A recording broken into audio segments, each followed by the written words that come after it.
Hello friends, आज आपण इयत्ता 10वीच्या विषय भूगोल प्रथम सत्राचे परीक्षा पेपर बघणार आहोत. गुण 40 आहे. वेळ 2 तासात देण्यात आलेला आहे. पहिला आहे, पुढील पर्यायांपैकी योग्य पर्याय निवडून वाक्य पूर्ण लिहा. पहिला आहे, भारत व ब्राझील या दोन्ही देशातील राजवट डॅश डॅश प्रकारची आहे, ते तुम्हाला ते लिहायचे आहेत. आणि दुसरा आहे, ब्राझीलमध्ये आग्नेय तसेच ईशान्य दिशेकडून येणाऱ्या डॅश डॅश वाऱ्यांपासून पाऊस पडतो. आणि तिसरा आहे, भारतातील डॅश डॅश इथे 11,000 मिमीपेक्षा जास्त पाऊस पडतो. हे चारपैकी ते तुम्हाला ते लिहायचे आहेत. आणि चौथा आहे, डॅश डॅश हे ब्राझीलचे वैशिष्ट्य आहे. कोणता वैशिष्ट्य ते तुम्हाला ते लिहायचे आहेत. आणि प्रश्न दुसरा आहे, योग्य जोड्या जुळवा. 4 मार्कासाठी आहे.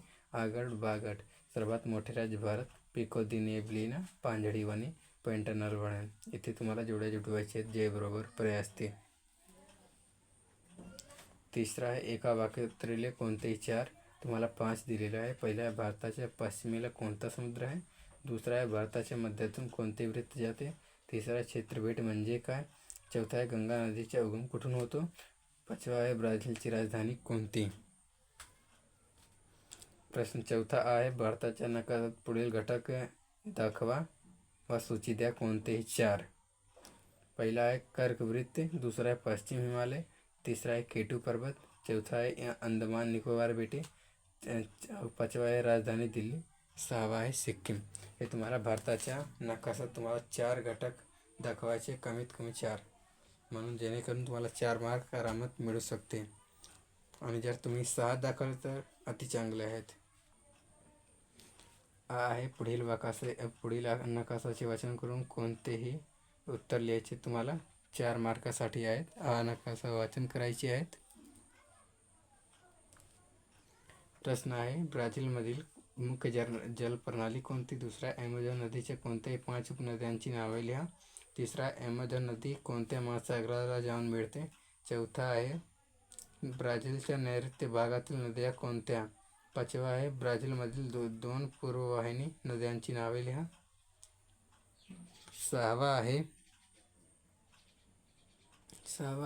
दक्षिण अटलांटिक महासागराला मिळणाऱ्या ब्राझीलमधील 2 नद्यांची नावे लिहायची तुम्हाला.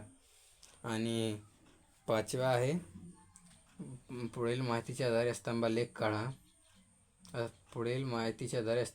व प्रश्नांची उत्तरे लिहा. पहिल्या, ब्राझील नागरी लोकसंख्येची टक्केवारी 1960 ते 2010. वर्ष आहे, वर्ष नागरी लोकसंख्येची टक्केवारी तुम्हाला असं काढलेलं आहे. आणि तुम्हाला हा त्याचा प्रश्न आहे, वरील आलेख काय दर्शवते. दुसरा आहे, कोणत्या दशकात नागरीकरणाचा वेग कमी झालेला दिसतो. आणि तिसरा आहे, 1980 ते 1990 या दशकात नागरी लोकसंख्येत किती टक्क्याने वाढ झाली आहे. आणि हा तुम्ही याच्यावरून प्रश्नोत्तर आहे. हा पुढील आलेखाचे वाचन करून खाली प्रश्नांची उत्तरे लिहा. हा आयुर्मान आहे ब्राझीलच्या. आणि तुम्हाला येथे खाली प्रश्न उत्तर दिले आहे, त्याचे तुम्हाला उत्तर लिहायचे आहेत. पहिला आहे, 2016ला भारतातील सरासरी आयुर्मान किती. दुसरा आहे, 1990मध्ये ब्राझीलमधील सरासरी आयुर्मान भारतापेक्षा कितीने जास्त आहे. आणि तिसरा आहे, 1960मध्ये ब्राझीलमधील सरासरी आयुर्मान किती होते. आणि चौथा आहे, कोणत्या देशाचे सरासरी आयुर्मान जास्त आहे. पाचवा आहे, सन 2010ला ब्राझीलमधील सरासरी आयुर्मान किती होते. आणि सहावा आहे, 2006मध्ये भारत व ब्राझीलच्या सरासरी आयुर्मानातील फरक किती आहे, हे तुम्हाला लिहायचे आहे. प्रश्न सहावा आहे, भौगोलिक कारणे लिहा. कोणते 3 गुण आहे. 6. इथे तुम्हाला 5 भौगोलिक कारणे दिलेले आहेत. तुम्हाला जे सोपं वाटतं ते तुम्हाला 5 पैकी 3 लिहायचे. पहिला आहे, ॲमेझॉन नदीच्या तुलनेत गंगा नदीच्या जलप्रदूषणाचा परिणाम लोकजीवनावर जास्त होतो. आणि दुसरा आहे, ब्राझीलमध्ये कृमी कीटकांची संख्या जास्त आहे. तिसरा आहे, गंगेच्या खोऱ्यात लोकसंख्येचे वितरण दाट आहे. चौथा आहे, भारताकडे एक तरुण देश म्हणून पाहिले जाते. आणि पाचवा आहे, भारतात पांजळी वने आढळतात. आणि इथे आहे 7वा, पुढील प्रश्नांची सविस्तर उत्तर लिहा. कोणते 2 गुण आहे. 8. पहिला, कारखान्यास भेट देण्यासाठी प्रश्नावली तयार करायची आहेत. आणि दुसरा आहे, भारत आणि ब्राझीलच्या ऐतिहासिक पार्श्वभूमीच्या आणि सद्यस्थितीचा थोडक्यात आढावा घ्या. आणि तिसरा आहे भारत व ब्राझीलच्या प्राकृतिक रचनेतील फरक सांगा.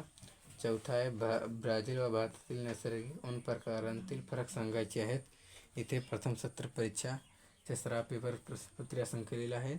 अजून तुम्हाला कुठल्याही विषयाची सराव प्रश्नपत्रिका पाहिजे असेल तसे तुम्ही खाली कमेंट बॉक्समध्ये सांगा. आणि ज्यात तुमचे काही शंका असतील तसे तुम्ही खाली कमेंट बॉक्समध्ये सांगा. बेस्ट ऑफ लक परीक्षेसाठी.